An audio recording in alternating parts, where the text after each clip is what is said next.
Lower. Above the waist, Lower. dude. Above the waist. I mean, Lower, cat. how much lower can you get? You're already all the way down there.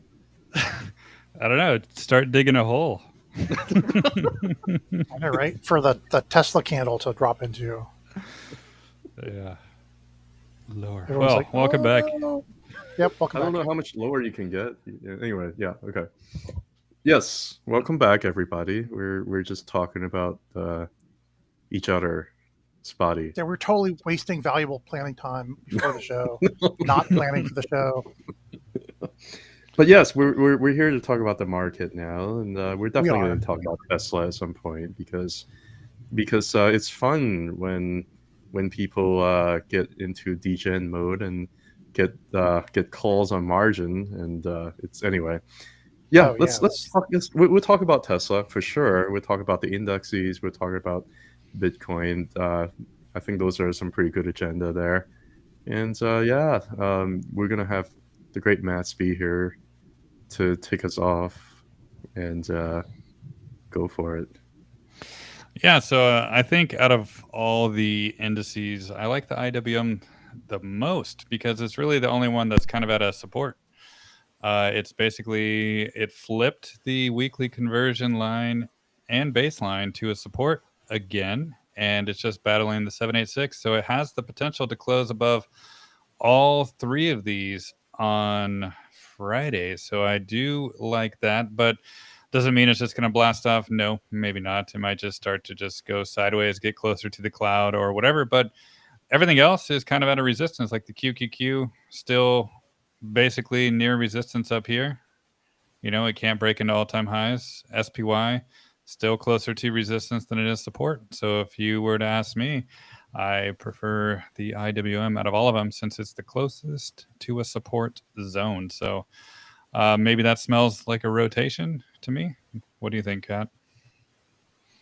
Yeah, I think there's a lot of signs pointing to rotation because looks like S&P 500 and Nasdaq just has a hard time breaking out, and even if you look at a lower time frame, it actually looks like IWMs actually look a little bit stronger on like a daily time frame. So yeah, I think so. I don't know. What do you think, Tracker? Tracker well. I unmute my microphone. Let's see. You know, it just looks like everything's going back to support again, right? Everything's testing out supports. We had, instead of getting the Santa rally, well, we got like an early Santa rally, and then we got Satan really after that. And ever since like late December, things just kind of like kept trying to see if we could get, you know, lower lows. And this kind of feels like capitulation where we're near at. So, yeah, I don't think Well, it depends on the stock, I guess. There's really no capitulation going. There's no capitulation going on with SPY or QQQ. Right. Just individual stocks per se. Yeah. As far as the rotation question, yeah, I think I would like to see. I could see the IWM starting to take over as the Mag 7 are all, you know, pushing up against their glass ceilings and whatnot. Yeah. Well, should we just jump right into it? Everybody seems so anxious about Tesla, huh? Yeah, right. Nobody else cares about anything else except for Tesla. That's what it seems like. You know, they came here. They came here for one thing and one thing only, and that's to panic. That's the only problem. They say that's the only problem. That's the only problem. Yeah. Yeah. Well, I mean, Palantir, that's not a problem. Tesla, sure, why not? Let's go check out Tesla. I guess since my screen is up here, I'll start. And yeah, so my focus was initially I wanted to see this 886 hold, right? Sorry, that's not the 886 here on linear scale. Let me zoom in at the 378, but that didn't, right? And once it closed a week below it, I was like, yeah, that's probably going to go lower. I made a video about it on Friday. About maybe going through the 786 and to the baseline below. And it did both of those today, even more so. But you and I both were making comments about the monthly conversion line right there. And that is basically 327.97. And it is right around there after hours as well. So there's still 16 days, 21 hours left until the monthly candle close. So can it come down to the 321 or whatever during this month and then maybe have a decent candle close end of February? Yeah, that is definitely possible, right? And Tesla really likes to mess with people's minds, and it overextends to the upside and it overextends to the downside all the time. So I think it's just doing a normal thing that it usually does. People don't think it's normal, but this is actually normal behavior. Look at all these big red candles in the past, right? Even when it was starting this uptrend, it had big red candles before, right? So one thing that I want to point out, though, I think that people don't realize, like, oh, they're already comparing it to basically 2021, but this is basically trying to find its very first higher low. And usually when it's the very first higher low, I'll even go on the weekly chart. Usually when it's the very first higher low, you can't really determine a bear market. Even when you go back in time here, you go, okay, Tesla made its first higher low like right here. And then what did it do? It shot back up to 400 again. So it's like, oh, people panicked there and it made its first higher low. So until like there's any kind of negative development market structure, you can't determine it's the beginning of a downtrend at all. Right. And especially if it's on weekly and monthly support right now. So I think all it's doing right now is buying time to get closer to the weekly cloud and trying to find its new higher low, whether that's current price, whether that's 320, or if it really, really wants to make people scared, go back to the 618, the 295, which would be a previous resistance zone right here, flip to support. I mean, either way, it doesn't matter to me, no, because my horizon is for the long term, and the long term is all these fib extensions up here. I don't really like to panic. I'm like Cat. I like to trade the cycles. I like to just hang on for the ride. And when you start to accumulate in all this zone here, I don't think any of this really matters because the eye is on the prize and the prize is way up here. And that's all I got. I like it. I'm still here. I'm still here too. Yeah. You can throw it to me if you want. Or no, go ahead. No, I'm just going to read a comment. People on FinTwit are talking about it round tripping to the 200s and taking away the whole Trump rally. Can you address that? I mean, I where does it stop though? Like, why?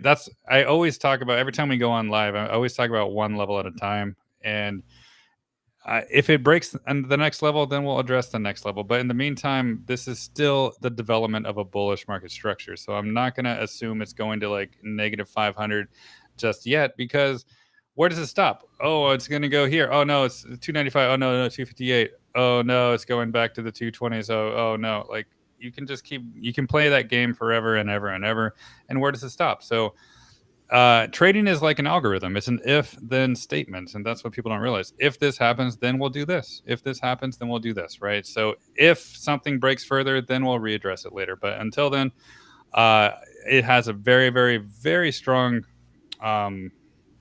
possibility to close in above this conversion line for the first time, right? Just like XRP. XRP did the exact same thing, except it did it in 30 seconds, and it just rebounded. Tesla is going to take a little bit longer than that. So was it a bad thing to buy XRP at its monthly conversion line at 180? No, it was not. Is it going to be a bad idea to buy it at the 327 for Tesla? We'll find out. But maybe it needs to come down a little bit lower because the baseline is down there too, right? 295. And XRP did go through both the baseline and the conversion line. So maybe, right? So if you're looking for like a really possible situation, maybe it's 295. But I don't think there's really any need to address lower until levels start to break on week-to-week basis, not like 15-minute candles, not 1-hour candles, not daily candles, just on a week-to-week basis. We'll take it one level at a time. But this is the beginning of a bullish formation. So that's why it's not the same as 2021. That was the end of a bullish formation. All right. I also want to add to so I think a lot of people are very frustrated because they're on significant leverage, and they are actually at risk for like margin call because they look at a level, they don't think there's a possibility for it to go lower. Of course, there's a possibility of it going lower, right? Yeah. It's all about your risk tolerance. I think it's at some point, it looks like it wants to form a higher low. Nobody knows how low that higher low is going to be. and we are pointing out one level at a time. There's always going to be levels down below, and you're going to have to observe one level at a time. Just like whenever it goes parabolic and goes up, everybody's just calling higher, higher, higher. But you have to look at one resistance level at a time. That's Yeah. the reality. So if you're listening to the data that is being provided here in terms of support level, it doesn't mean that the support's going to be like the golden support and there's no way the support's going to get broken. But if you are not over leveraged, if you're not at risk for margin call, you should be more bullish at support on a bull market. So yeah, I agree. And us three, I mean, Tracker maybe trades in and out more than Kat and I do, but we're mostly focused on the longer term, right? And these short terms, if you want like more expertise on that, that's like the real blonde broker and stuff like that. If you want to go in and out, in and out, in and out like water, that is something that I don't think I need to do because that's just more stressful for me personally, right? I prefer writing trends. I prefer to just recognize that, yeah, this thing wants to go higher.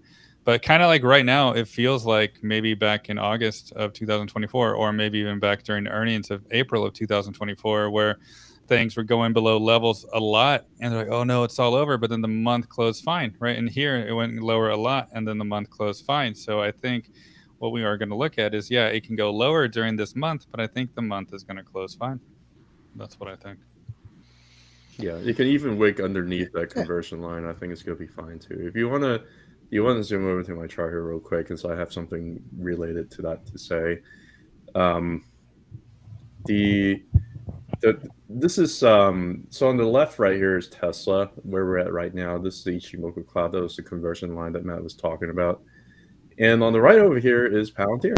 I just, everybody also got very bitter around the 20s. They think that it's just going to plummet from there whenever it gets up to like 30. That was the time to sell.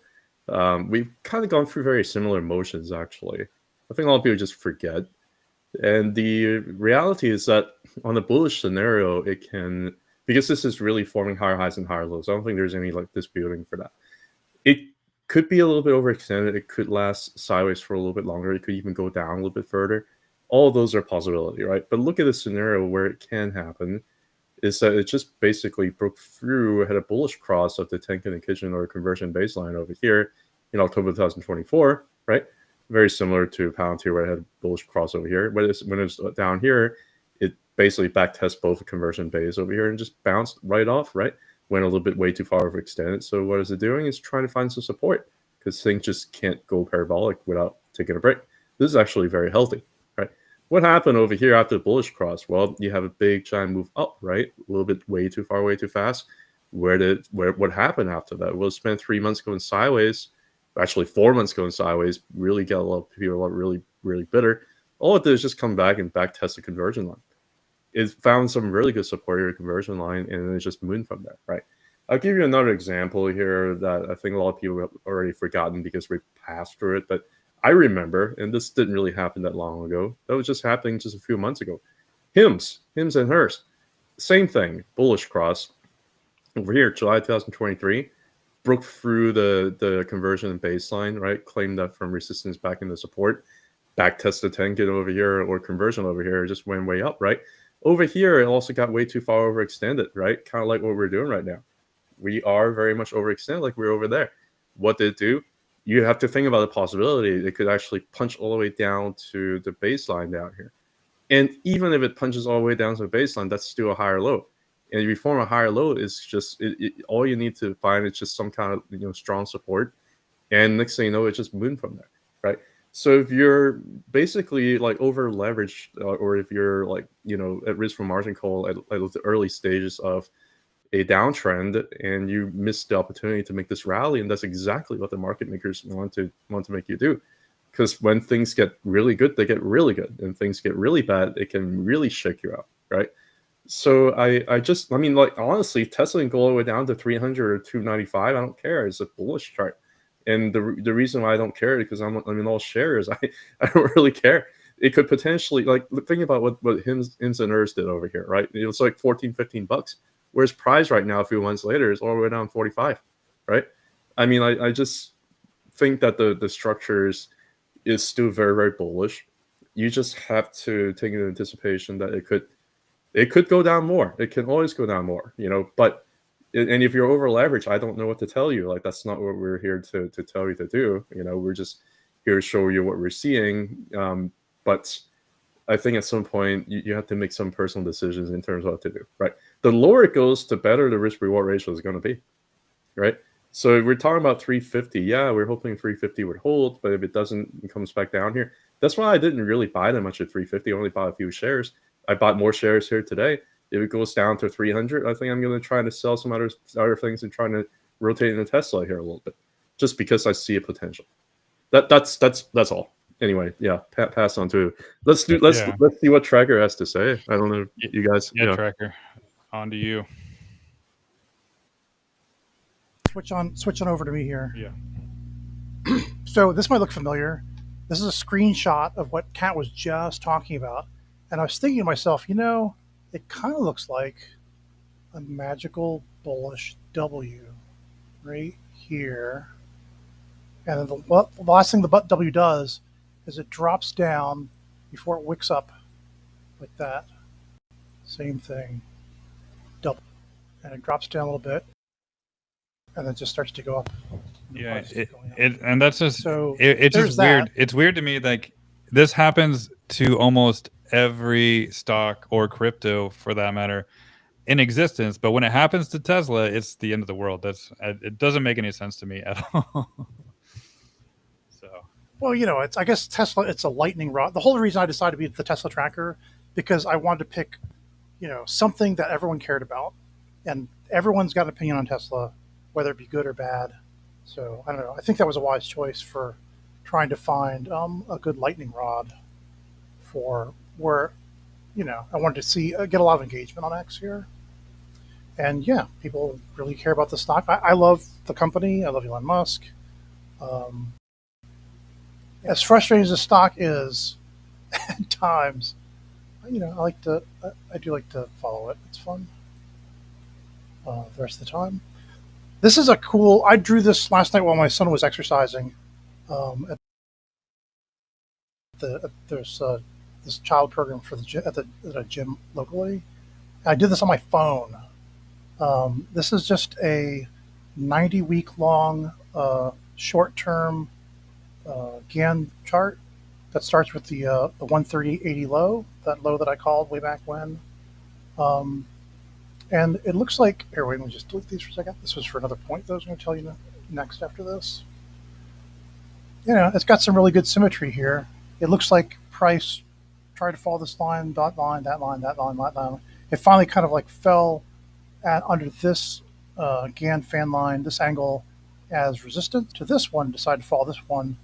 And it was resistance for a while. Resistance drops down to this one, back up to this one, gets over this one. And so over time, it seems like this is the line that price has been kind of moving around. So I expect that this will probably be the line that keeps going on as long as it doesn't fall down to here. I don't see it getting up to that one anymore. So I don't know. Let's just see if it follows this line for a while. I was checking out what if we got a measured move from this 184 and drop it onto this. Now I got to move it down a little bit, but that kind of gets us up to the 628 zone. Just realized I have to go back and put these back on. These blue lines, this is from the 138.80 low, that all-time, or that most recent lowest low, to my target, my July 18th, $711 target. It's right there. It's actually July 14th.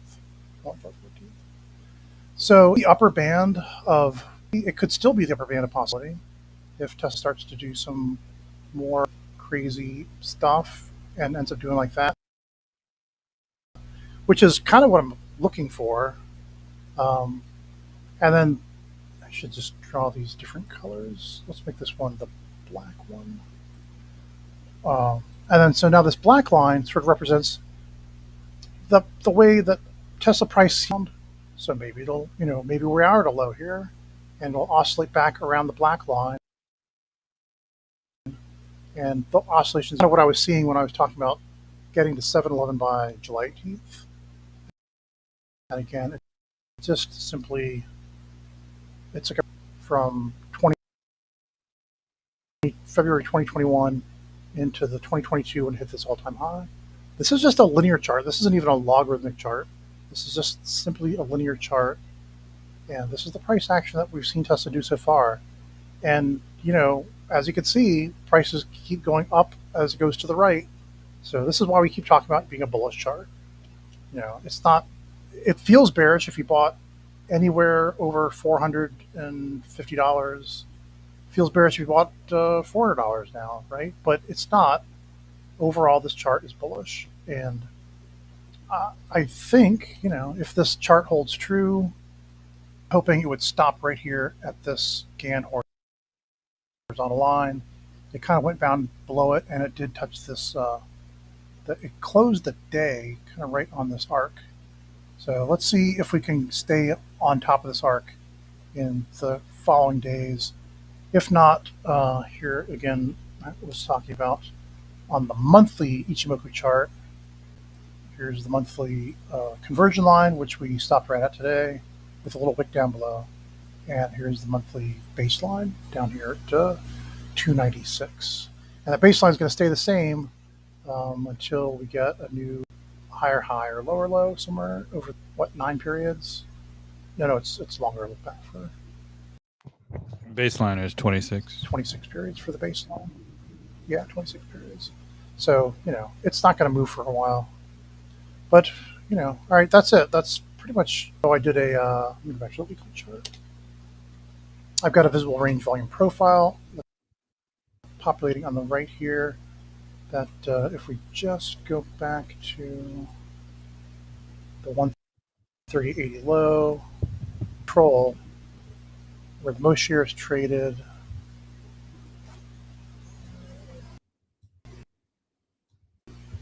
no, it's too far down. Trying to find, here we go. It's above us. So if I just exclude the data to the left of October, the point of control is very close to that, this Gann horizontal line. Point of control 5 and the Gann horizontal line is 341. And we're just, you know, price could oscillate around it a little bit. Let's see, what else to show you? On the daily chart, I did look up the max pain for this Friday. It's 365. Next week, the max pain currently reads at 355. And a reminder, next week is only a 4-day trading week. The markets are closed on Monday. So keep in mind there's fewer days for that. Your options on next week. That's pretty much it. I just wanted to show you on this Gann arc and get back up into the cloud. That's pretty much it. The next, if I look at this, just for November on here, the control is up here at 422. So usually when you're talking about point of control, far below the point of control, it's where it's oversold and you want to be buying. And then price wants to come back to the point of control where the most shares were traded. Obviously, there's sort of a tie between these two shelves, but you know, if price can get over 350 again, it'll probably like move up really fast to 420. There, I think that's pretty much everything I've got to say about Tesla for now. I bought a ton more Tesla or TSLA today, a ton more. And if it does drop any lower, I'll buy even more after that. Yeah, we talked about it last week too. We talked about the possibility what if it breaks down, and then you mentioned that you're going to buy more. Like we scale in. That's the great thing about TSLA. Yes, there's decay. You're going to lose a lot more on the downside, sure, but it's still important to kind of if that's your risk tolerance. If you want to do a double leverage, go for it. Just know that you're going to go down a lot more if it goes down. But if you do it that way, at least you won't get like margin called, and you can still have some leverage and take some risk, and but scale in. It's not anyway. Scale in. I just wanted to point out on as far as TSL goes, we are really far away from the monthly center pivot. Like again, as far as to the month of February, the tendency is for price to want to move back towards the pivot, and we're pretty darn far away. We crossed the monthly support one, far away from the monthly support two. Today we stopped at the weekly support too. We closed just under it, and prices kind of back under here. So I don't know. Will we get to 1659? Maybe. If it does, maybe I'll buy some more. But it should be this whole push down is pretty oversold and should be pretty short lived. Yeah, and even if it does go down further, My I opinion. still think the end of the month has a pretty good possibility of closing back above at least 327, maybe even like 347 or 353 or something. I think it can, right? There's 16, 17 days left in the month. It is the shortest month of the year, but still a lot of time left for them to make people panic and even close back above monthly levels. So just it's a patience game. Patience. Just imagine, Yeah. we're here, and then what happened after that? Oh, it just went right back up again. So it's just an extreme sell off, but this kind of it just causes a stronger reaction once price is released from the selling pressure. I barely saw That's how I any see it. positive comments on X today. Everybody's like, "Oh God, this is trash. It's going lower, lower, lower, lower." I'm like, I heard the same thing in earnings of April of 2024, and right before the stock broke out too. So I just let the chart tell the story. I don't care about anything else.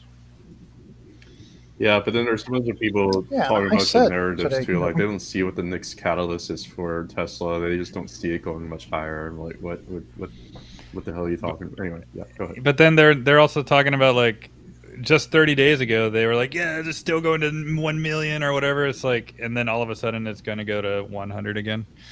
Like Yeah, what has happened between now and the beginning of the year? What has yeah. happened? Nothing. I mean, Nothing has changed. nothing's changed. Don't forget to like figure out what your risk tolerance is. And then I'm not talking about figure out what your risk tolerance is for that day. I'm talking about figure out what your overall risk tolerance is, right? Because your risk tolerance is going to be really high on a great day. Your risk tolerance is going to be really low on a bad day. So Yeah. figure out for like overall. Don't just go with your emotions. And it's silly. I also want to give And an example too with TSLL. Like, a lot of people say these double leverage ETF is not like a long term hold, which there's a lot of truth to that. But I also still have a TQQQ position that I bought, like that I started buying from like June of 2022. Whenever Jamie Dimon says that we were going to have an economic hurricane, everything just going to go down to the dumpster. I was like, no, I'm going to counter trade Oh my what you're god, that saying. guy. So I ended up buying like TQQQ in June of 2022. I think TQQQ back then was back. Let me see here. I think I think I bought like down here around 22, right? And then my TQQQ position went all the way down to like $15 or $16, right? And I kept buying a little bit here. I really did blow my load over here in like the 20s, right? In the low 20s. So it kept on going down. I was like, crap, maybe Jamie Dimon's right. And but you know what? I don't care. I mean, I was not I didn't buy it on margin. It's triple leverage. I understood my risk. I was not feeling good about it, but I was like, you know what?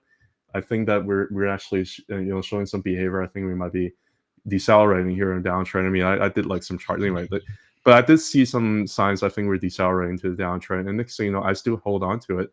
And right now, our price is in the 80s. So and even here, when things are like in the 40s, I was like, I'm just gonna hold. Next thing you went back to like 30. Can you imagine like how big a fluctuation it has for me, right? But I didn't care. Like, a lot of people say that these are not long-term hold. I think there's a lot of truth to that. As long as you do it directionally correct, though, they can still give you some pretty decent outsized gain. I'm not saying that these are like investment tools, but I'm just not seeing like anything too terrible happening with the QQQ, so I'm still holding on to it. Yeah. Yeah, and I'll just say, no matter whatever the slippage side by side, yeah, it's not going to give you 200% from where you buy it to where it ends up and you sell it, but it's still going to give you more than 100%. Well, and Yeah, also And that's why I like we it. also always use the word accumulation too. And accumulation is not like, oh, it's the first buy, I go max leverage, max long, 100%. And like that's not accumulation. That's just like you're taking a bet. You're taking a bet that at that exact moment it's going to go higher. Accumulation is not really gambling because you're just slowly scaling into it, and the more bullish the stock gets. And that's what people don't really understand. I think they just go too heavy way too soon, and they always just, like you said, blow their load way too soon. And true. they don't have anything left to dollar cost average, and then that's how they really panic. And I think the word accumulation you should really do it. You should just like slowly dip your toes in it. Like when Kat and I were buying Tesla in the 180s, the 200s, the 220s, whatever. And just recently we started buying more now too, right? That is just accumulation at a higher level, like increasing the cost. But it's still a very bullish chart, so why not? Yeah, and go back to the teacher over Qs. I like back then I was not very like that detailed in technical analysis. I bought teacher Qs over here, right? I didn't really see any clear like bullish divergence, maybe a little tiny bit around a weekly, but that wasn't enough to decelerate this big giant downtrend, right? But if it spent a couple more months and it just kept on going down on bullish divergence, I was like, let's hold on to it. This is like when I really started to get a lot better on TA. But going back to Tesla too, I was kind of talking a little bit about this too as well. If you're talking about elite waves, I like to actually combine that thought with the Bollinger Bands, because the Bollinger Band actually gives me a pretty good idea dynamically in terms of what elite waves are. Like, I don't do elite waves based on just fit levels like Tracker does, because that really gives you more precise levels and kind of tell you where to go and based on fractals and everything. I'm more looking at the Bollinger Band because I can see a few things. First of all, I do see the 20-month moving average, and if you look at the monthly 20-month moving average, actually tends to be a pretty good indicator in terms of what the cycle is like. Usually, if you see the beginning of the cycle, you have the 20-month moving average flip from negative to positive, right? And then eventually, when the cycle is exhausted, when it's ending, you have it flip from positive to flat to negative, right? This is exactly what's happening. So you actually have a few clues for that. And you also, if you have a very parabolic bull trend, you have a Bollinger Band expansion, right? So you can actually kind of approximate like where you are elite wave wise. I usually think of wave one as the big impulse wave that is trying to flip the 20-month moving average from negative to positive sloping. So I think this might be a little bit of like a wave 1, 2, and then 3 is really the expansion phase, where the Bollinger Band expands. Right? I think we might be, and correct me, if you see something different, but I think this might be like the wave 1 of 3. This is maybe wave 2 of 3. Yeah, that's exactly what I was going to say. Yeah, this is wave 2 of 3. How low does the wave 2 of 3 go? Nobody knows. But I think it's probably like to me there are a couple of areas that are good to buy. One is it's good to buy wave like towards the end of wave 2. The other area is good to buy would be to buy the sub wave 2 of 3. And you can buy the falling knife. I don't care. Like none of this is financial advice. I'm just telling you what I do. I made a whole video about it for my members and my subscribers. Like whole 42-minute video. I just went off of it. So if you guys want to know more like what the heck I'm talking about, I made a video right there. So check it out. But that's generally like where you want to buy, and you can buy a falling knife. Like there's a couple of areas you can buy a falling knife. One would be bottom of wave 2. You try to catch a falling knife there. The other one would be like a sub wave 2 of 3. Like that's really before it really goes parabolic. So that's kind of what I'm thinking. Anyway, I'm gonna pass the baton to you guys. Yeah. All right. That's very, very good. I'm about to choke on myself. Anyways, there's one last.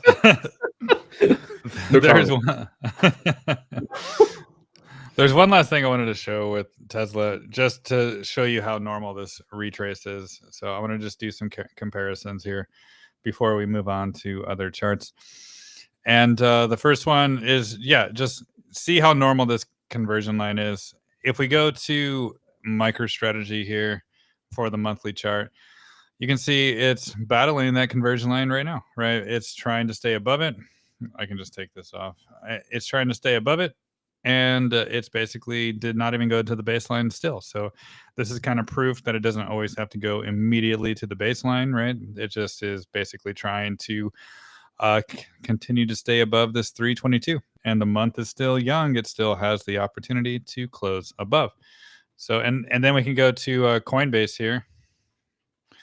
And Coinbase, look, it did the exact same thing. It broke out, got rejected, went back to the monthly conversion line for 2 months in a row, right? And that's at 247. And earnings are this week. Could it go back down there again? Sure. Why not? but I like the setup, right? I like how it's basically, if you look at this monthly chart, it's like a giant cup and handle, really. And also it's trying to maintain this previous resistance here, flipping it to support. This is zone here. So lots of bullish developments on a lot of charts here. And I think retesting the monthly conversion line and or baseline is a super normal and super healthy thing. So just because Tesla is doing it right now, it doesn't mean it's the end of the world. It just means it's a normal process of going higher, which actually is more beneficial to get bigger gains in the future because it's like a spring, you know, something really juicy.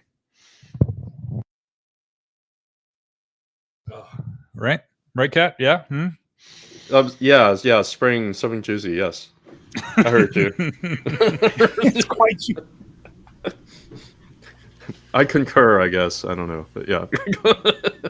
Well, I mean, you need that extra, You know, I think, I just liquidity want- to spring it higher, I think. I do. Like you have Yeah. to. I actually love all these charts where they backtest the base and then they push through big giant bullish engulfing candle and it Yeah. backtests the conversion again. Basically, it's telling you that things are taking the appropriate steps to step up, and this is healthy. Like this is extremely healthy.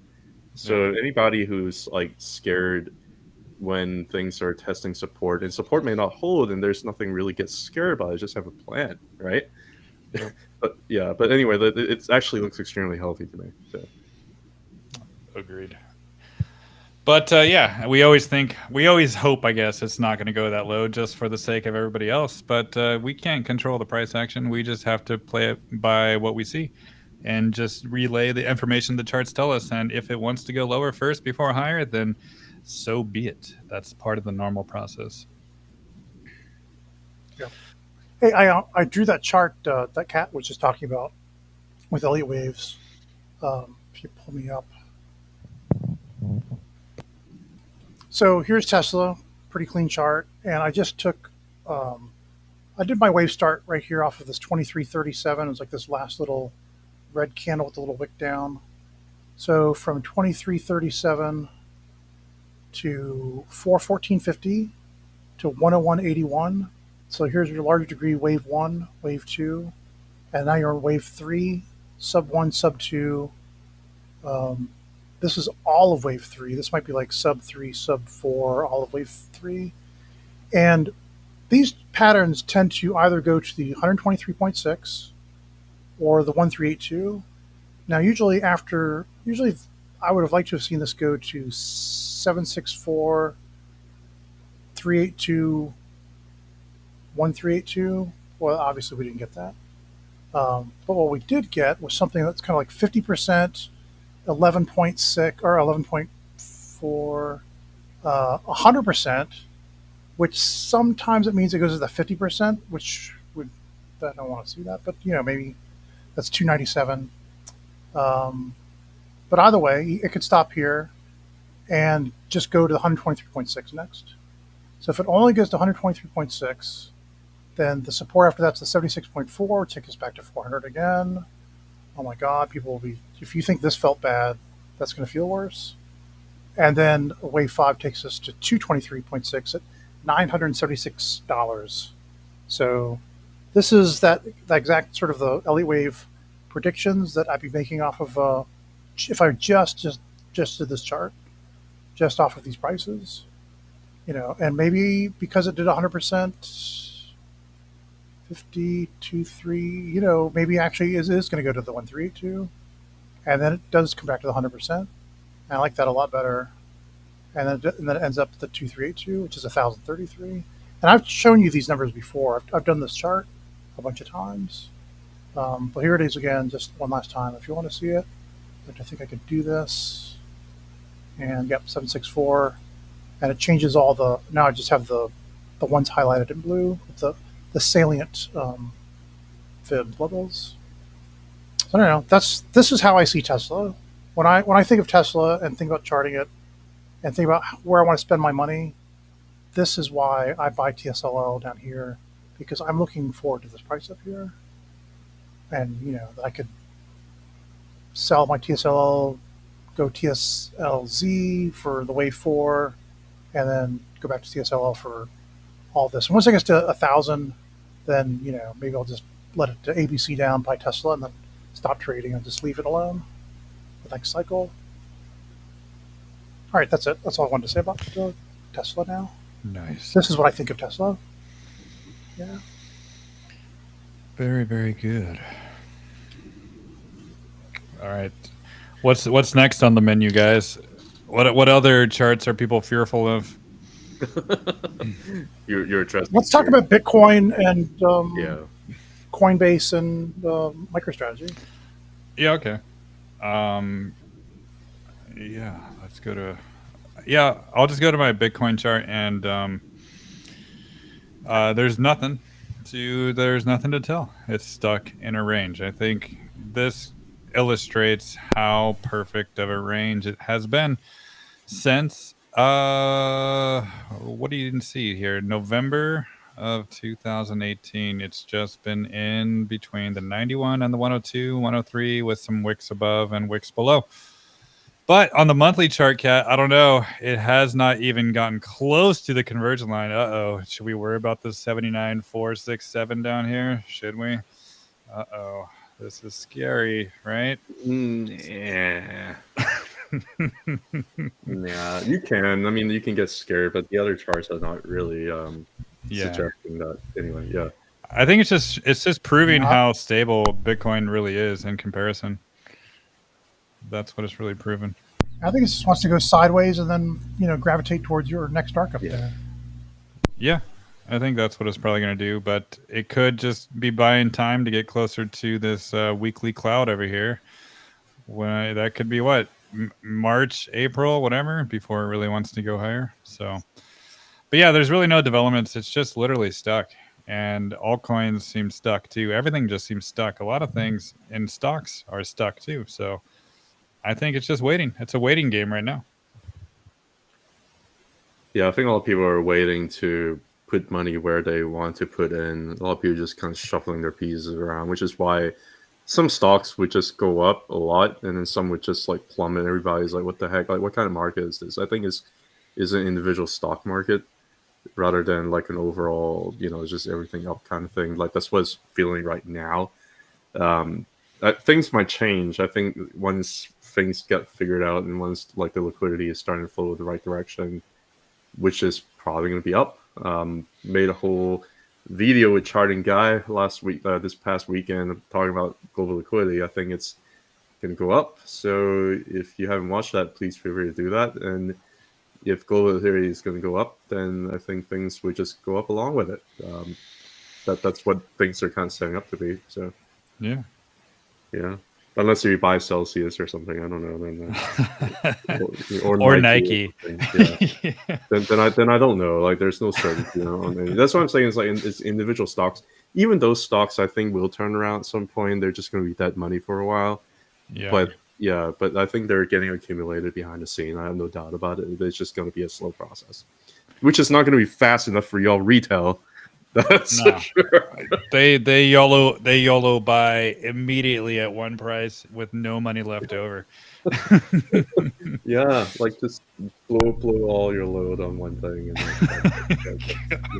But please don't do it with margin because your brokerage will just call you on it as the absolute worst time. Yeah, on a capitulation day, maybe like today. Maybe some margin calls will happen today. I don't know.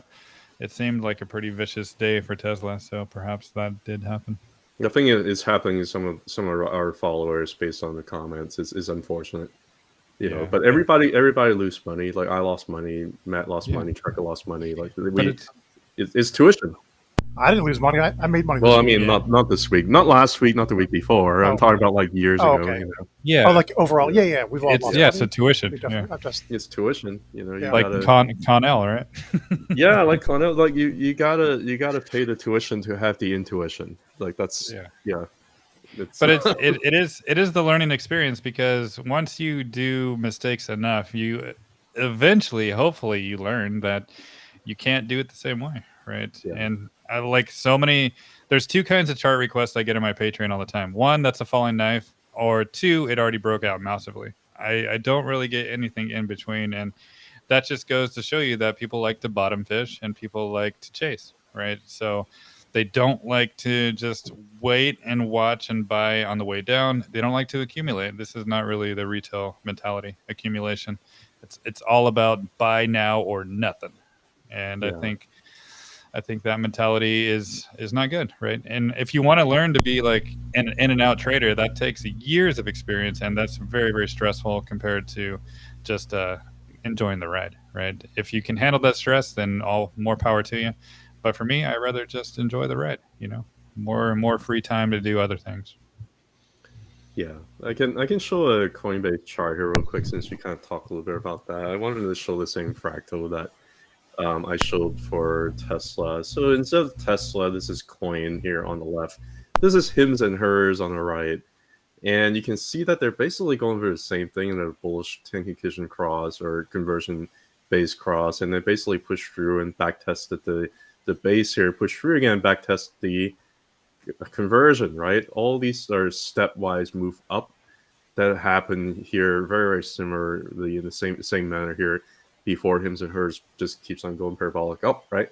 And then now you have a bunch of haters talking about coin, like, why is it doing anything? I even like whenever I post coin chart, there's like some guy who like, oh, I'm gonna counter trade you. I'm like, what the hell are you talking about? Anyway, the other similarities here, I got coin here again on the left, I got pound here on the right. I think it's showing basically a very similar fractal here where it had a bullish cross, came back test the base and the conversion, pushed up, back test the conversion here again, and it just mooned, right? So yeah, things are getting set up here. It's done absolutely nothing for like a whole year, kind of like how Palantir did absolutely nothing for like a whole year. And that might actually, to me, might be the best time to really start to pay attention to these kinds of things. Like because, to me, that just looking at those two charts side by side, it's almost like the same point now where Palantir just exploded for 17 months in a row. Yeah, you know, for Coinbase. So like, could this be the earnings report that pushes it higher? I mean, it possibly could. So we'll see. Yeah, I think so. Just a reminder that earnings report is Thursday. On what, Wednesday? On Thursday, yeah. Thursday. But I mean, like, well, just real quick with this Coin though, like, what's going on there? Oh, you're doing black. I was going to show BP here real quick to kind of somebody asked about it, but anyway, go ahead. Oh, I lost my train of thought. Like we're a bunch of old guys. That, like, I know. I saw BlackBerry and I'm like, I got confused. But just like you said, right? Why do people pay so much attention to BlackBerry? Because it mooned for the last 4 months, right? That's why people pay attention to it. It mooned all the way up to the point where it's getting the maximum attention, right into resistance, right into the monthly upper Bollinger Band, right into the 0.382, right? I mean, this is no lie. Look at how strong resistance level it was over here. Like, this is no lie, right? So when you get up there, a lot of energy has gotten exhausted. You basically, like you said, you know, if you're talking about elite waves, I think this might be wave 1 over here. I think wave 1 is getting close to being done. If it gets crazy, like it can get a short squeeze, like a lot of other charts do, it can just push to 0.5, 0.618. Like one stock that I've been buying called TIGR, it did that, right? It's just like kind of, well, I mean, I'll do the lock fib here, which would make a lot more sense. If you look at what it did, like it basically looks like this is trying to push through, but it just wasn't able to because the Bollinger Band hasn't expanded yet, right? And everybody probably got super bullish whenever they think it's going to break out. Even if BP forms a big giant wake up out, it's going to get rejected. I think it's probably going to end up being hovering around here in the zone. So I want to buy BP because I think it's going to be bullish, but I'm going to be a little bit more patient. I'm going to wait for it to come back down here, wherever it's going to come back down to. If it's coming back down close enough to like maybe 4.5 or 4.3 or 3.7, I might end up leveling in and try to buy it. But I'm not going to buy here at resistance. That's just going to create emotional pain. Do I think it's going to go higher over time? Yeah, I do. How long and how much lower is it going to go for a correction here? I don't think anybody knows that, right? So it's not a smart idea to buy at resistance. I guess is what Matt has been preaching all along. So anyway, I could be wrong. Next thing you know, BB could be like boom, boom, boom, boom, boom. Well, no, I agree. I think there's way too much resistance at current levels, but the 20-month moving average does look like it's about to be curling up pretty soon, though. So that is a positive. So I think this is very similar to what Baba was doing just a few months ago, right? Like it's right into the 0.382. is right into the upper Bollinger Band and just couldn't push through because a lot of energy has been expended. So what did I do? Well, I had to cool off for 3 months, right? Went down all the way down, touched the 20. The 20 went from negative to positive sloping here, right? Bounced pretty good. Didn't really feel like it down here though. Bounced pretty good, right? Right now you're finally expanding Bollinger Band and 20-month moving. I just finally going up. But would I would have bought it over here? Heck no. Anyway, that's just my yeah. Don't chase. Let price come to you. That's the moral of the story. And now we're getting the opportunity with so many stocks that prices are coming to us, and this is the time that nobody wants them. Yeah, that's kind of how it works. Exactly. And then everybody's just been bored with coin. Like matter of fact, I feel that coin chart looks so nice. Just compared to, I think it's probably going to go parabolic soon. I think maybe within a few months. Yeah. And I was worried about the others chart, right? Because I saw a similar pattern in others that end up breaking down. It was others is basically the cryptocurrency market cap, excluding the top 10. So a lot of the more like DGen stuff is in there. But you basically have a very similar pattern where it's just kind of breaking through, back tests, broke through underneath the baseline, broke through back above both the base and conversion. Backtest the conversion over here. I thought it was potentially going to hold, but no, it ended up being diabolically all the way down to the bottom of the cloud over here and found perfect support of it. The month is still young too. It still could close above both. That's true. That's true. It could end up just closing over the next couple of weeks, just close above here, and then it's going to get set up very similar to like a nice hammer. It's just going to kind of go. If you look at like total 3, that's what it's looking like. If you just exclude Bitcoin and Ethereum, that's what it's looking like. It looked very, very similar to the Coinbase chart. It looked very similar to a Palantir chart before it broke out. This got that look to it.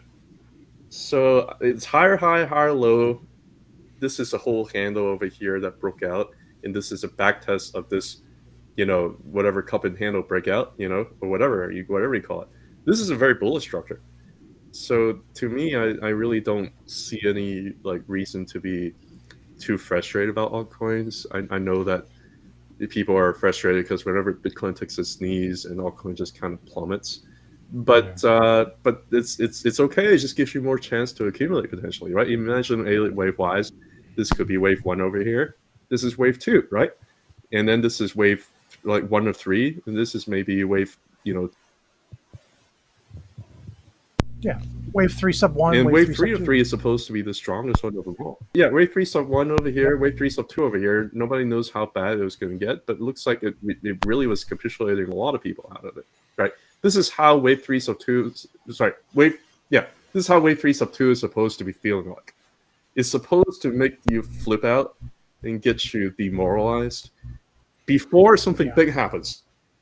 So anyway, I feel too emotional. I should calm down. The best wave 1s and the best wave 2s have wicks at the top and bottom. And they always the best wave 1 has a big wick like that, and a good wave 2 has a nice long wick at the bottom. Yeah, the sentiment is always the worst right around those areas. Always.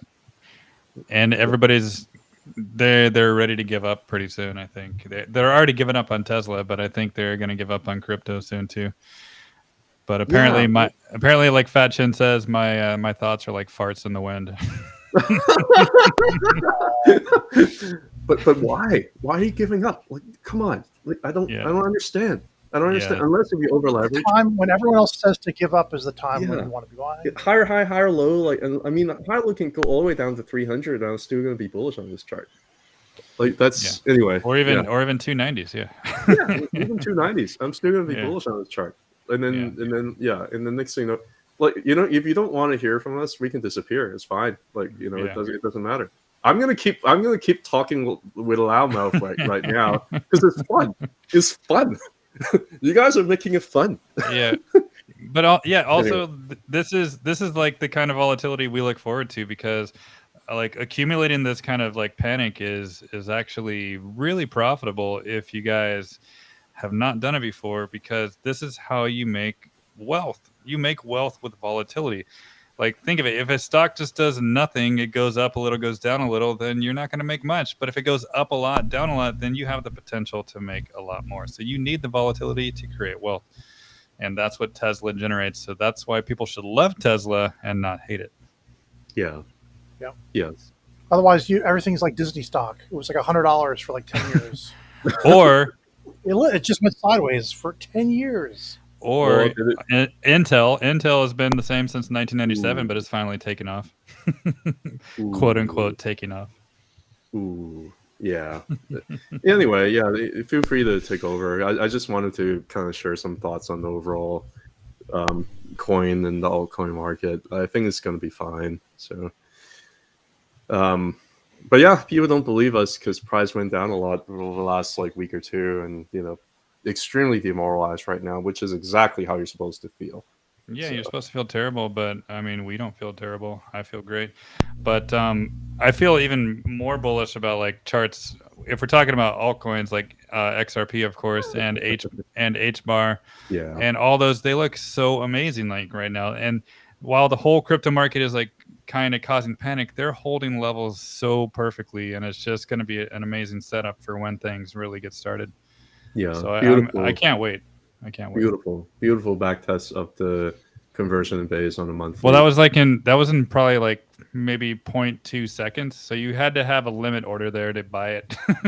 Yeah, Yeah. Because I don't think it lasted more than a minute, honestly, at those yeah. prices. Absolutely gorgeous, and guess what? It's right Yeah. at the upper Bollinger right now. Like it's Yeah. it's absolutely gorgeous how they do these things. I mean, Yeah. granted, it could keep going sideways for quite some time. Don't get me wrong. Like I think it probably needs some time to correct. I don't think it's just going to move from here. While I think it's probably going to end up having a little bit of rotation into other things. It might just kind of get a little bit sideways here, maybe for another couple of months. While next thing you know, like some other coins that you never thought was going to move, like Cardano or something like that, might end up doing really well. It's just yeah. Cardano was like pretty green yesterday. I was like, what the heck's going on with Cardano? Well, because it's vaporware, and everybody loves vaporware. That's why. Did Charles Hoskins did he post something positive? That's why, because I don't it's always narrative based, Cat.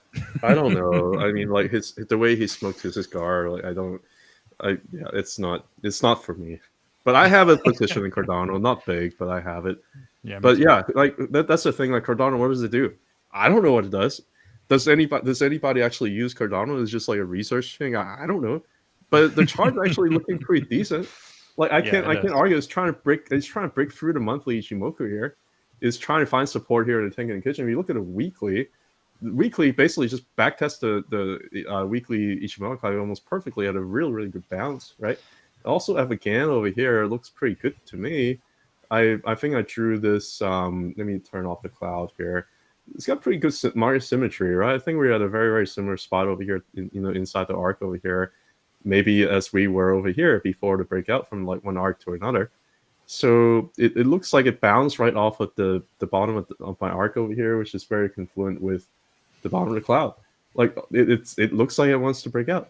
So I don't know. I mean, this again, you be into a whole alien wave thing, right? Tracker 1, 2. This is 3 sub 1, 3 sub 2, right? So anyway, just my thought. Yeah, so I think XRP might actually end up going sideways here for a little bit longer. I think it's possible just because it has to kind of digest this big giant move up. But who knows? Like Dogecoin didn't wait last cycle. Dogecoin just kept going. Maybe XRP will keep going too. So as long as it rides the upper Bollinger Band, it's got the momentum. It's got it. Yeah, so, I think it would be fine. I think it might continue. Just maybe this is it. Maybe this is a cool down that it needs before it hits like $8. I mean, I don't know, $9 per Matsby, but yeah. By March, don't forget that. Who knows? That's only a month away. Yeah. Possible. I can't say it's not possible, right? But anyway, yeah. You guys want to take over and talk about something else? Not really. Not really. All right. So what do we have here? And Tracker, you have anything you want to talk about? I just want to say with XRP, it's just hanging so close behind that. Don't change charts yet. Under that previous all-time high, all it has to do is just go cross that line once and it's off. Yeah. It just needs to cross that $3.31 0.7, and it'll just be okay. Now we can do price discovery. Well, according to the Bitstamp chart, there's other charts that are different all-time highs. So I like your chart. Yeah, Bitstamp has the most data on TradingView. That's why we use it. That's why. I'll show this TIGR chart real quick. Cat turned me on to TIGR when he was talking about it. Go for it. And I think I found an inverse head and shoulders. I'll tell you, I don't usually like to look for head and shoulders patterns because you can find them everywhere, but this really looks like one right here. So, I think I told people wrong the other day on the morning show. I thought that you could buy here and it would just take off from here, and I forgot that actually no, this is supposed to be like it's kind of like right there. So I am looking for it to just come down a little bit lower, kind of like around this zone, maybe 692, and maybe touch this this moving average 75 on this 8-hour chart here, and then can take off. So I sold my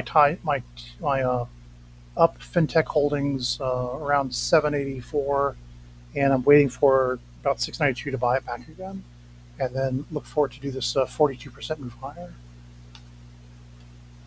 Yeah, I think it's building up a very strong base. You can call it, invert head and shoulder, you can call it whatever, but it's a very strong base that's building. So yeah. So it looks like a actual head and shoulders. Yeah. And then I guess I'm falling into request territory here. Someone's asking for LAES Seals Core. I like one of my followers turned me onto this when it was they had it down here, and they're like, what do I do with this stock? And like, I don't know, keep holding it. And like, it kept doing this. Like, well, what do I do with the stock? I don't know, keep holding it. And then when I saw this, I was like, okay, now you can sell it. And then it did do this AB down here. And now it's just it hasn't made a lower low than the B wave. So I think, I don't know, I'm just waiting for it to get back over this moving average 75 again. I'm expecting it to do like a 382, 236, 1236. So that's what I've got on my chart here. I don't have anything to base it off of other than Elliott wave theory. But I would just say, yeah, if it gets over 475, it's probably going to go to 661 really fast. And then get back, and then it'll touch back down to moving average 75 on this 8-hour chart from the top side of support, and then head up higher. I like it. Like Kat says, as the price has been going down, the volume's been going down. So a little bit of bullish divergence there. And institutions like it. They've been participating quite a lot in it. Especially if I go like the weekly chart. It looks like this.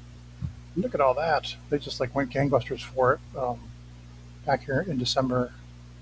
And it's only in the last few weeks that they've kind of just let retail have at it for a while, chomping it down.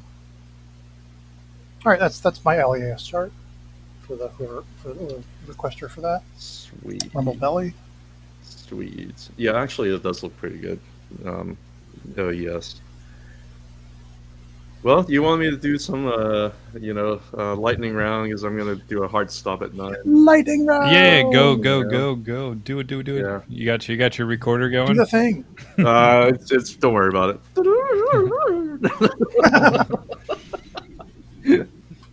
Lightning round. I don't know. Yeah. You want to flip it over to me, and we'll just get it taken care of over here. The first one is talking about was AMD. AMD's weekly chart here. You can see how price just really been going down here for quite some time, really for the last 10 months. Really just been very vicious downtrend, because the entire time when it was doing that, the unbalanced volume is actually going up. So you actually are having a little bit of imbalance between what price is doing and what the volume is doing. And this is a very much of a bullish divergence. Last time I saw bullish divergence like this was with Tesla during these nighttime downtrend here from July 2023 all the way down to April 2024. I was seeing big divergence over here where price is going down all the way plummet from one fit level to another fit level. A lot of times I didn't even think it was possible to go all the way down to 0.236, but it did. It did that during the entire time. It was going on a lot of volume divergence over here. So guess what happened after that? Well, there's a lot of secret buying pressure over here. It worked up and it just ended up pumping way up higher, right? I'm not saying that AMD's bottomed. I'm definitely not saying that AMD's bottomed, because it can keep going down a lot more. It can even go to 0.5 if it wants to, around $94 if it wants to do that. It didn't do that with earnings. I think maybe there's something that's to be said. Maybe 0.61 is going to hold here on the log fit. Maybe it does. And maybe this whole, volume divergence over here is going to work out. When it's going to work out, nobody knows. But one thing that's for sure is if I turn off this thing over here And if I just show you the volume in terms of monthly over here, you can definitely see where when price is going down for the last 10 months or 11 months or 12 months, volume is going down. So the lower it goes, the better risk reward ratio it is. Could this be it? Maybe. Is it just going to moon from there and do a V-shaped recovery? I'm not sure about that because the 20-minute moving average is now curling from positive, slipping to a little bit flat over here. It's probably going to be a little bit of resistance there. And you might end up just getting rejected over here and hovering around there for a little bit. So we'll see what happens. But I can see that maybe a little bit more powerful move is going to come whenever it decides that it bottoms. And we don't really decide that, the market makers do. Talking about the other chart here, RGTI, a lot of you guys are still interested in these quantum computing stocks, which I think you should, because actually I think it's just actually a very, very bullish chart. Do I think that $11 is going to hold? I don't know. It kind of broken underneath my arc here a little bit. So I do have a little bit of a fit level here I can draw from here to there. If I can scroll that down here a little bit. Yeah, I don't know. It's not really hold like at any particular like fit level that I'm really seeing here. I can put up the 0.82 and see whether or not 86 and see whether or not it's popping up here. No, it's kind of broken down a little bit. I mean, granted, with a big giant move like that, if you just don't use any indicators, I think what's going to probably happen is probably going to just oscillate over here for a while and form a bull flag. I don't think it's just going to immediately shoot up from here. It's probably going to take a longer period of time for it to really go up. Because it's just simply way outside the upper Bollinger Band. You need time to kind of cool off, right? Whenever you have something like this that happen to, for example, we're stock like MicroStrategy, you end up cooling off for like how many months? Like maybe it's here, you just cool like 2 months, but here you end up cooling off sideways for about 6 months, right? So you really don't know when it's going to be. But as far as I'm concerned, it's still very bullish because you can see that, the low Bollinger Band is still all the way down here. So it's just consolidating sideways. I don't know how long the consolidation is going to last, but it's probably going to go up from here. I don't know whether or not $11 is going to hold. It may not, but I do think it's probably going to end up also in here in the range. It might even dip down to the single digits and freak you out. But overall, I still think this thing is really, more or less bullish. IREN, apparently there's earnings. I don't even care. Like when it comes to miners and earnings, I really don't care. I don't pay attention to earnings and miners because to me, it really doesn't matter. This is a weekly chart again that I have here that I've drawn. And I just really thought that it was just needed to come back test the angle over here. And it didn't, right? Touch over here again, bounce back up. Where's it going to go? Well, it's still stuck in range. It's stuck in between this angle over here. And it's also stuck underneath the 0.76. This arc over here also got rejected here. So it's stuck between this whole triangle over here. Where is it going to go? I don't care. It's consolidating sideways. I don't think anybody really knows. Is it reclaiming below support band? Yes, it is, right? That's favorable. Is it reclaiming the Ichimoku cloud here? It just bounced on the bottom of the weekly Ichimoku cloud. It looks like it wants to kind of have a little bit of bullish continuation. So I think it's probably going to end up challenging up here at the arc because it's about the conversion, it's about the cloud, it's about the broad support band. So I think the next level is probably going to go back to challenge 0.76, see when you're going to break through it with earnings. If not, try and break through the arc over here where it got rejected last time. We'll see what happens. Stuck in range. I just like when the CleanSpark was doing earnings, it was stuck in a range, and it's still stuck in a range. So I don't think like miners earnings really matter. I don't know anybody really want to like ask me about BA, which is Boeing. Boeing is just like Disney, except it's like worst version of Disney because it's really done nothing for like 5 years. Very, very tough to chart because there's really no trend. There's no trend. It's above 20, below 20, above 20, below 20. Right now is at resistance again, right? Are you going to bet to have like this kind of volume push up? The volume is not really telling you that story. Volume looks like it's kind of depleting a little bit tired, if you will. Look at Ichimoku cloud. It's underneath the cloud here. I would say this is a no-go. I'm just going to leave it be. It's trendless. It's trying to break through the cloud here for how many years? Is unable to do so. The cloud is thick, right? So I don't know. I'm just going to leave this thing alone. It doesn't seem like the volume to really break through. So I'm just going to leave it as that. XYZ, real quick here. I think it's just a pretty bullish setup. I think all it's really doing right now is it had a bullish cross, broke above, and it's about the Tenkan Nikishin or conversion base. The entire time, too, when it's doing that, it's also basically this whole thing right here, if you will, is an inverted head and shoulder pattern. Broke above the neckline here, back testing the neckline. There's nothing bearish about this. Right at the 0.382, right? I think the next level, if the bottom over here is 40, if the neckline over here is 80, then target's going to be 120. And 120 is going to be right here at the bottom of the arc. At the bottom of the cloud over here. I think that's probably where it's going to gravitate to. So if you buy here, I think there's a good chance you might go down a little bit lower to like 77. That's possible. But there's a good chance that it's probably going to go up here sometime, maybe by Q2, Q3, maybe even like early Q4, 220, which is going to be target with this inverted head and shoulder pattern.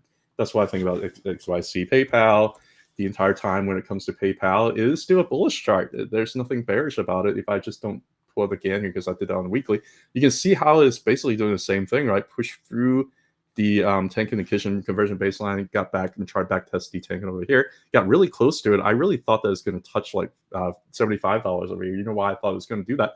Because if you look at a weekly, if you look at weekly, it's also at the bottom of the low and Bollinger Band over here, around 75. I thought it was going to touch 75. Looks like it wants to do that. There are a few confluent levels to tell you that. Now, I also thought that there was going to be a lot of resistance up here because the trend, the entire bull trend over here was on declining volume. You know that it's getting tired. RSI is also telling you it's getting tired over here, right? On top of that, I also have an arc right here. It also got rejected as an arc, right? So it's finding support underneath. That's what it's doing. There's really nothing scary or crazy about it. Earnings is like blah, whatever. I don't really care. If people knew that ahead of time, because this whole thing up there looks exhausted. Hitting resistance on declining volume with RSI being exhausted, you're going to come back down and try to backtest some things. Again, where are you going to do it? I think it's going to be a lower Bollinger Band here on the weekly. I think it's going to be in the Ichimoku cloud over here. If I can pull up the Ichimoku cloud, there you go. I think it's going to be at the Tenkan over there, which is $75. Could it go lower? Yeah, I can. Do I care? No, I don't care. It's still a high low compared to the great grand scheme of things. It needed to cool down this big giant move up here. That's what it's doing. So what else is there? I think CLDI. I'm not gonna make that name again. I'm sorry, tracker. But the entire time is what it's doing is still I'm still a little bit iffy on it in terms of technicals. I'm gonna be like as subjective as I can because it's still a bear trend and it's still very much trying to form a base, but there's no guarantee on a monthly that is bottom. On the weekly, it has been forming a lot of bullish divergence here for like a year and a half, right? But when RSI is all the way down in like the single digits, you can't really take any bullish divergence seriously. When you're getting RSI get back to like the 20s and 30s, you're starting to look at it like, maybe there is some bullish divergence here that might mean something, right? It looks like it might be trying to kind of break through the 20-week moving average. I don't know what it's trying to do, but looks like it's getting a little bit close to it, right? We'll see whether or not it has enough energy to kind of push through to do that, because last couple of weeks you do have a lot of volume over here. So we'll see whether or not I can push through and backtest it as support and then push through higher. Last time it looked like it wanted to do that, didn't really quite do that. It just didn't really have enough juice, I guess, because again, the RSI is just way low. So unfortunate, right? But it looks like it's still trying to break through with some bullish divergence here. So we'll see. I think on the weekly time thing, it has a chance.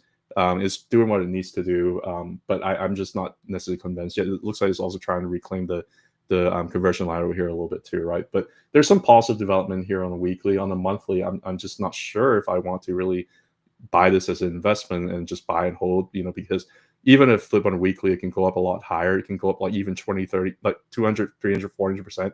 And the 20-month moving average would slap it all the way back down, and you could still make a lower low. So that might be more of like a weekly time frame kind of thing. Is really tough when it comes to these kind of biotech companies. Finally, somebody asked about Trump. I'm just gonna. I don't care. Like I don't have enough data here on the weekly. Is it forming a base? Maybe, but look at how bad RSI is, right? Like it's like less than 30. I can't really take any bullish divergence here seriously. If I look at the 4-hour chart, like you can see a lot of bullish divergence that's being built out. It's forming a base, but price can keep going down in bullish divergence. It doesn't care. It's still forming a base. I think eventually it's going to form a base. I think when all altcoins comes in, it's going to be still do decently. But I think a lot of liquidity's already got grabbed, so it's just forming a base here because retail's buying, and maybe I don't know. Maybe there's some whales going to buy now that you see a little bit more divergence here on the 4-hour, but I doubt anything like significant is going to happen anytime soon. It's forming a base. So that's it, right? Anybody else has XRP? Already talked about. That was awesome. We already talked about XRP. Yeah. How long did it take me? Like 15 minutes. Cool. Okay. Thoughts on Mara? Nothing. I mean, it's basically going sideways for forever. I have a chart here for the 2-month. I thought that was pretty interesting, and not the Bollinger Band, but the Ichimoku. I think we're getting to the end of the line here. What I mean by that is it's really holding the bottom of the Ichimoku cloud here very, very strongly, right? Last time the immature Ichimoku cloud here was resistance during the last bull market, right? And right now we've flipped that from resistance here to support, right? So I can't be too bearish on it. And this is like a 2-month chart. So it's battling the tank and it's battling the conversion line over here, stuck in a range for a very, very long time. What is it going to do? I don't know. It could fall down in the cloud and go to $3, or it can push up and go up to the top of the cloud over here potentially to 77.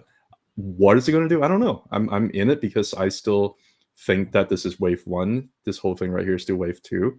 So we'll see. That's it. I think global liquidity is increasing, most likely throughout 2025. So that's going to bode well for a stock like Mara, for IWM, other things. So I'm going to bet on the bullish side. I'm just going to hold and see what happens. Yeah, it is. It is wicking below the 100-week moving average now too. So that's actually that's actually the first time since a while. No, it's good though. It's good. Yeah, but over here also closed underneath of that too, so it doesn't really. No, I know. Much. No, Yeah. that's what I mean. It's a good thing. I think getting that liquidity underneath it. So I think it's near an opportunity zone that most people will pass up. Yeah, it's stuck in a range. I don't have it's just stuck in a range right now. I don't have much else to really say about it. But yeah. What's better, XYZ or coin? There is a question. Different. I think XRP has the potential to go 120. I think coin. No, has XYZ. Yeah, XYZ. Yeah. Oh, they said XRP. Yeah, XRP. Yeah, I think we just can't talk about it, right? I mean, I think it has potential to hit the inverted head and shoulder pattern target, which is going to be bottom of the cloud right here, 120, right? Whereas coin is going to be in price discovery. I mean, coin is going to potentially go a lot higher. Coin is trying to. Oh, it's pretty noisy here. Yeah, see my arrow over here? I think you need to draw it longer. No, okay. Maybe conservatively. If altcoin season goes well, 1.272, $800, right? And XYZ is going to hit more resistance before it gets there. Yeah. Well, I think all this volatility, coin has to be making a killing with all this volatility.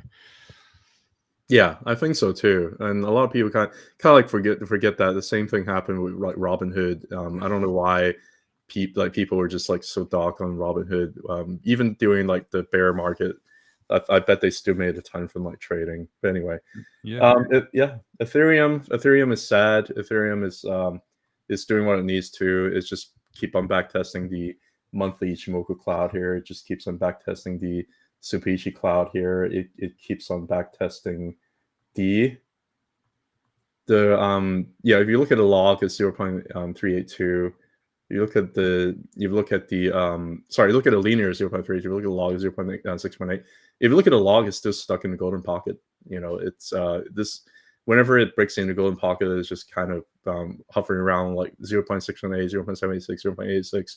It's bullish. It's just consolidating sideways here because it needs to digest this big giant move up here. The only thing that's bearish about Ethereum is that it's underperforming Bitcoin. that's really the only thing that's really bearish about Ethereum. But at this stage of the cycle, like it's supposed to underperform Bitcoin. So anyway, I'm still not that concerned about it. I talk too much about Ethereum anyway. So all right, I'm going to shut up for 10 minutes. I'm going to shut up for the next 10 minutes. Tracker, please take the screen away from me. I've got an interesting ETHU chart. It's Ethereum Volatility Shares Trust University. ETH University. I was just telling the CONL and we got the ETHU. Yeah, I did this on the Matt and Tracker show, Matt in the Morning, a couple of days ago. Somebody clued me in that ETHU is the most shorted it's ever been. I'm sorry, Ethereum is the most shorted it's ever been right now. So that just tells me it's a nice setup for a rebound. So I just kind of ghosted some of the bars here and said, well, this is what it could do. And it really does look like an ABC up back to the 618 up here to 1188. So from where price is right now, if it did a retrace, this is a real retrace like here. The all-time high was 1685. So if it goes to 61.8% of that, that's 185% higher than prices right now. And I'll take that bet. So I bought some ETHU 2 days ago when I talked about the strategy. So that's it. I just wanted to say, point out an opportunity here.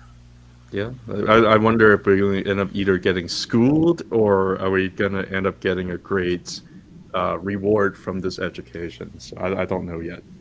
The jury is I still know out. ETHU. It could Did be you really guys- expensive, and then we still end up working at McDonald's. McDonald's. I have some guy who commented on my post. It's like, yeah, I did my undergrad at Cornell, and I'm going to college at ETHU, or I'm getting my master's at ETHU. That was pretty funny. I completely butchered it. It was really funny when I read it. Did you guys hear that Meet Kevin had Well- his PP fund liquidated? Did you guys hear about that? It's over. Did he actually make that thing? I didn't even know he had that. Yeah, he had it since 2022, and now it's over. His What little happened? fund is done. So, What happened? well, it's Meet Kevin. Bunch of bad bets. He probably Bunch of bad bets. shorted Tesla all the way to 450. It's insane because he had like the whole banner on Wall Street and like advertising his fund. He's got like his picture of Jim Cramer. Like it's kind of crazy. Yeah, it is. Yeah. But Oh, is that why he was so popular? Because he like been on TV and stuff. Yeah. Well, I mean, he- it's also Meet Kevin. I couldn't understand he has why millions of anybody followers. was following him.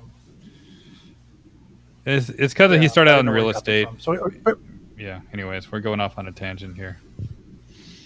yeah, so TV. Well, here's DXYZ Destiny. That's the stock that famously has some SpaceX in it, and it made a slightly lower low. So I do have to adjust my chart here, but I still like it for, all of this is 5 waves up, and this ABC down makes it a all this is a larger degree wave 1, wave 2. So I'm looking for this to spring out. Oops, I just want to get this right here. Yeah, I'm looking for this to spring out of here. So just, I still like it. I've still got a bunch of it. I think it's like my 4th largest holding now. It's just kind of doing this. One, oh wait, it's kind of got to do.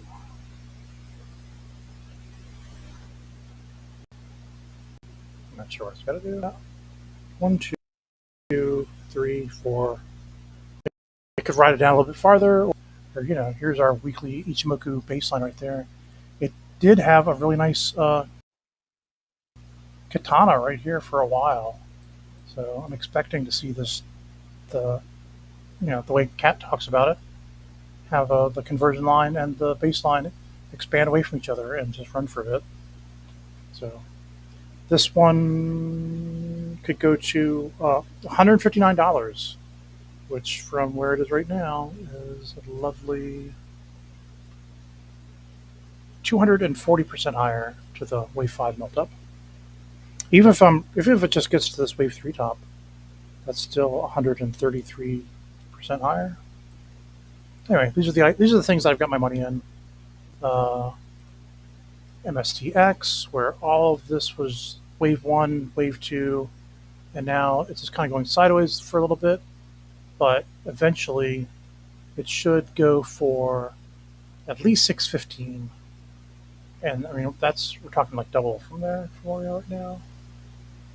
MicroStrategy.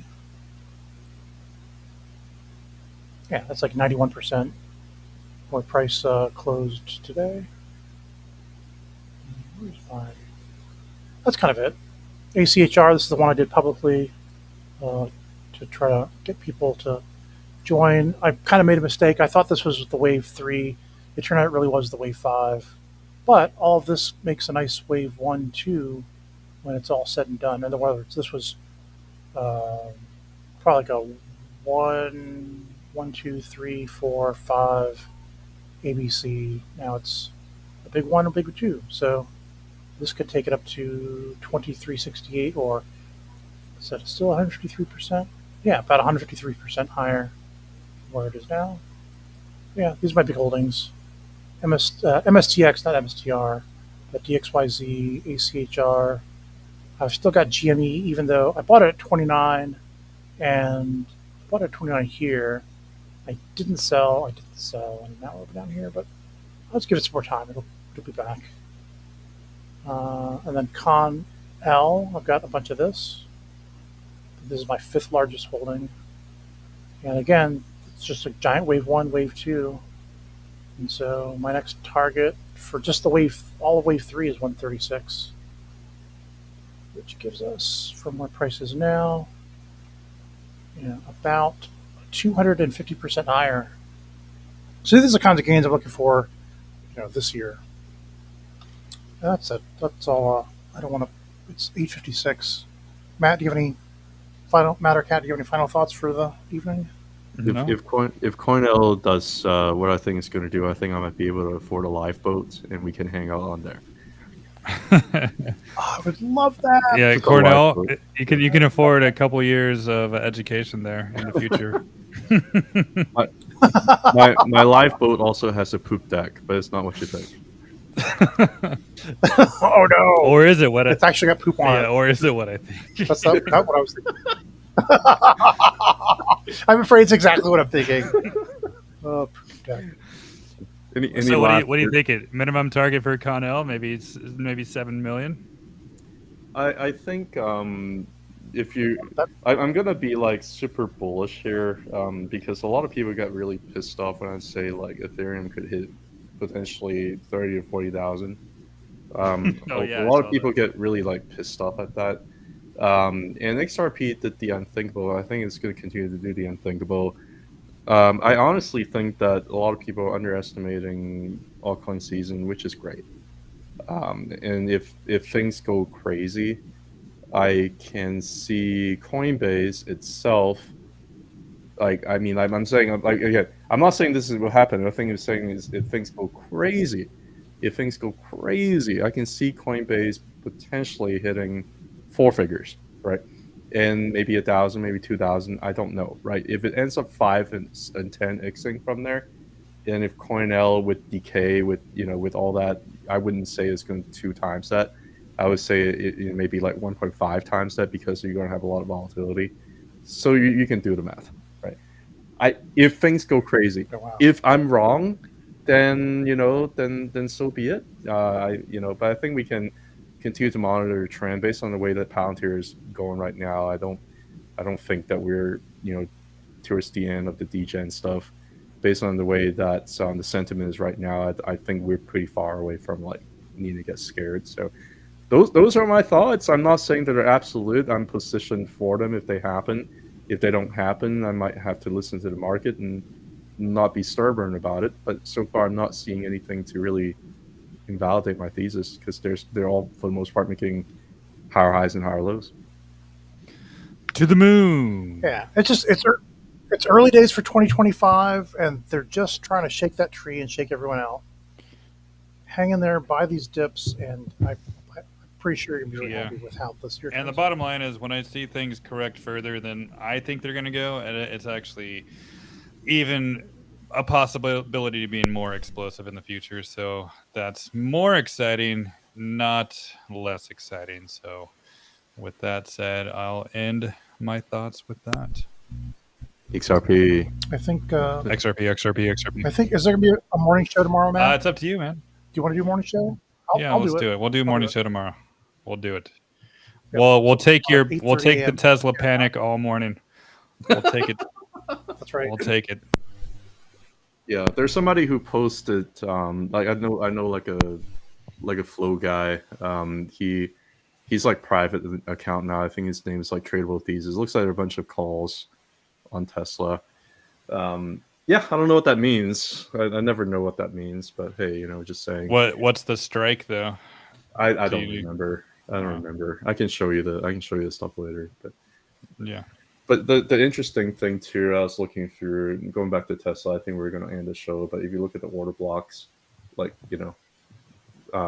if you show my screen here real quick, it's interesting, isn't it?